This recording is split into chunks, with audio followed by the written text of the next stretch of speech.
The other thing I want to address in this practice session is a question that many students have written to me about how you distinguish between te and toi. You'll see in the handwriting chart, you see that toi uses a T, and then te also uses a T, right? So how do you know when you see a T? How do you know whether it's toi or te? Or for example, you've got an S right here, and you've got an S right here and here. So se, swad, and seen all use an S, right? How do I know when I'm hearing this sound? How do I know which letter to use? I can keep going, right? Ze is the hardest one, for me at least. So ze, zwad, zoi, and zal. So they all use a Z. So how do you know?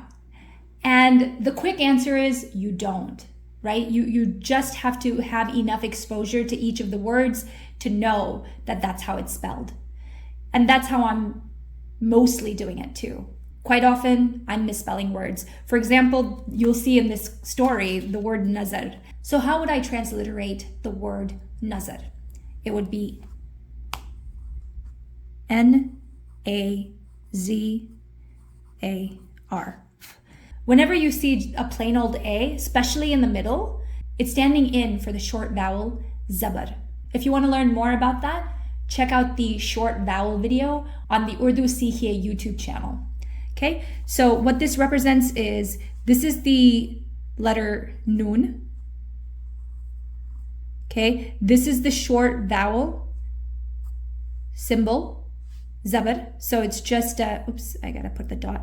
Okay, so it's just a zabar above the noon. Then we've got the ze. Again, so now which letter is representing the ze, right? Is it the zal, ze, zoi, or zwal? So that's the big question. And the right answer is it's zoi. But to be honest, I would have never guessed it. I would have definitely gone with ze. That's my go-to. Whenever I hear z, ze is my go-to letter. And so you'll notice the more you start writing, the more you start reading, you'll see. So noon, and now that we know it's zoi, and then re. Okay, so these are the three letters that make up nazar. So we've got na, za, ra.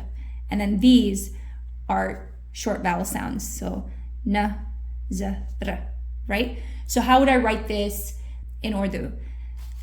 Combining them together. So we have to know what noon would look like right before zoi.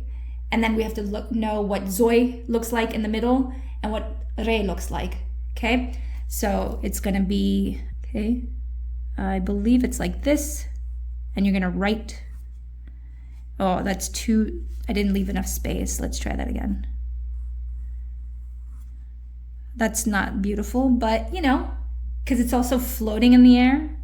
Well, no, I think it's supposed to, because half of re should be above and half it should be, let's try. Yeah, I think I recall something like this.